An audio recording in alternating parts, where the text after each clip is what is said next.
سلامونه او نیکې هیلې دوستانو، زه جاوید صافی یو ځل بیا د نوې موضوع سره.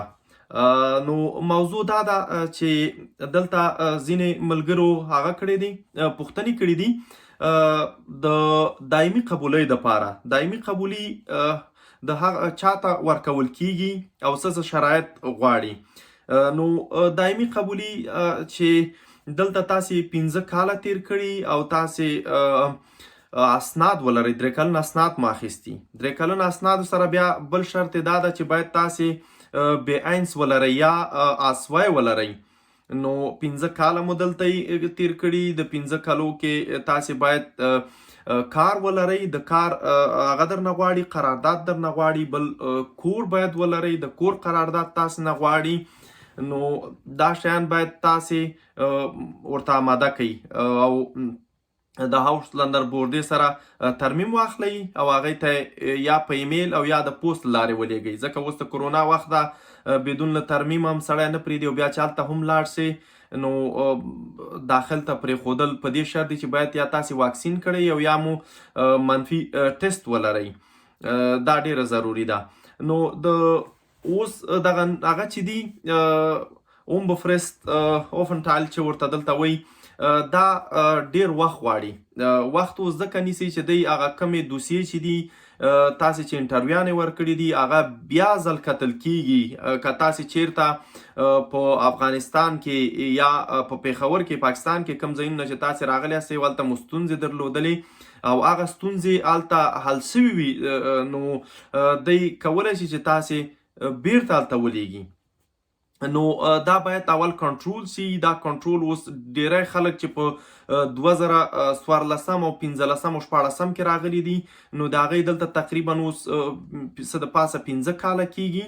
نو هغې ټولو انټراګونه ورکړي دي او هغه دوسیې چې دي ډیر وخت نیسي چې هغه ټولې یو دفعه بیا وڅېړل سي او دوی بیا پریکړه وکړي چې آیا ته د دې هغه جوګه چې دا موږ تا ته درکو که نه. نو د اسنادونو نه بعد مهمه خبر دا ده چې تاسې باید دلته جنګ نه وي کړی، کم ورانکاري مو نه وي کړي، د نورو تروریستي ګروپونو سره مو اړیکې نه وي درلودلي او کار مو کړی، دلته ژبه مو زده کړې. دا ډېرې مهم شیان دي. او بل لیون ان ډوچلند هغه کم پولیټیک هغه دلته چې هغه تاریخي پوښتنې دي، تقریبا 310 پوښتنې دي، د هر ایالت ځان ته دي. نو هغه هم باید تاسې ولرئ چې هغه هم اړینه ده، هغه دی غواړي تاسې نه.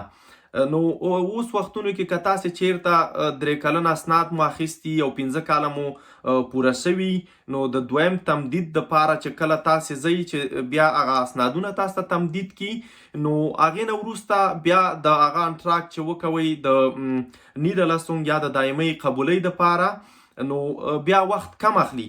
او که چیرته تاسې یو دفعه رد سوي یاستئ او بیا 15 کاله ستاسې پوره سوي، اوس 3 کلن اسناد مو نه وي خلاص سوي، نو تقریبا کال یا 1.5 کال پکې پاتې، نو دا لږ زره ستونزمنه ده، ځکه باید تر هغې پورې چې تاسې دغه اسناد نه وي خلاص سوي، اول د هغه کسانو هغه کنټرولۍ اسنادونه چې هغې 3 کلن اسناد یې پای ته رسیږي او 15 کاله یې دلته پوره کیږي، نو اول هغې د دې هغه مستحق دي چې هغې ته ورکړي، د هغې اسنادونه زر وڅېړل سي.